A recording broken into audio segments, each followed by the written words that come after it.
बिस्मिल्लाहिर्रहमानिर्रहीम, अस्सलाम वालेकुम। आज हम बैटरी का लोड टेस्ट करने जा रहे हैं एक नॉर्मल मल्टीमीटर के साथ। थोड़ा सा एडवांस है, नॉर्मल मैं नहीं कहूँगा। इसमें ये है कि हम ये सेटअप मैंने किया हुआ है। पॉजिटिव लीड इस साइड पे लगी हुई है, नेगेटिव लीड ग्राउंड के साथ लगी हुई है। और अगर आप ये वोल्टेज देखें तो 12.51 है।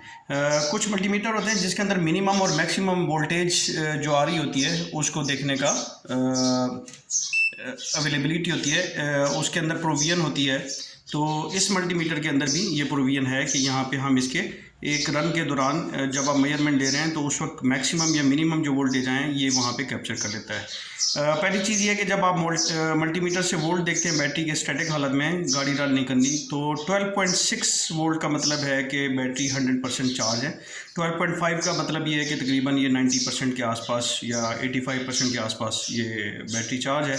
तो जो लोड टेस्ट है उसमें होता ये है कि हम इसके ऊपर मैक्सिमम इलेक्ट्रिक लोड डालते हैं, और गाड़ी में जो मैक्सिमम लोड डालने की प्रोविज़न है वो है इसका स्टार्टर मोटर। जब आप स्टार्ट करते हैं, गाड़ी क्रैंक करती है, तो स्टार्टर मोटर जब चलती है तो वो करंट काफ़ी ज़्यादा ड्रा कराती है, और उसकी वजह से बैटरी के जो वोल्टेज हैं वो ड्रॉप होते हैं और नीचे जाते हैं।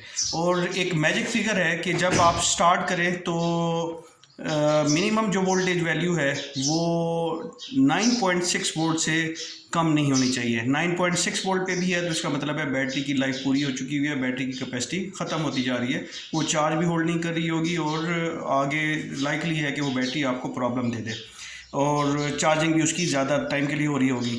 तो अभी ये टेस्ट परफॉर्म करते हैं। गाड़ी को स्टार्ट करें आप।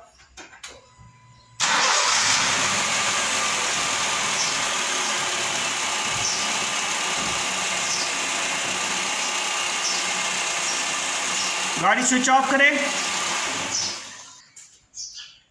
तो इसके ऊपर जो मैक्सिमम वोल्टेज वैल्यू आ रही है वो 14.23 है। इसका मतलब ये है कि अल्टरनेटर इसको चार्ज कर रहा है, और जो मिनिमम है वो 10.80 है।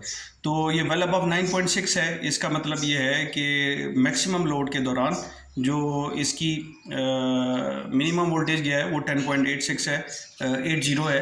तो इसकी वजह से हम कह सकते हैं कि बैटरी बहुत अच्छी हालत में पड़ी हुई है, उसकी हेल्थ अच्छी है, और बैटरी अभी लास्ट करेगी काफ़ी टाइम तक। I thank you all.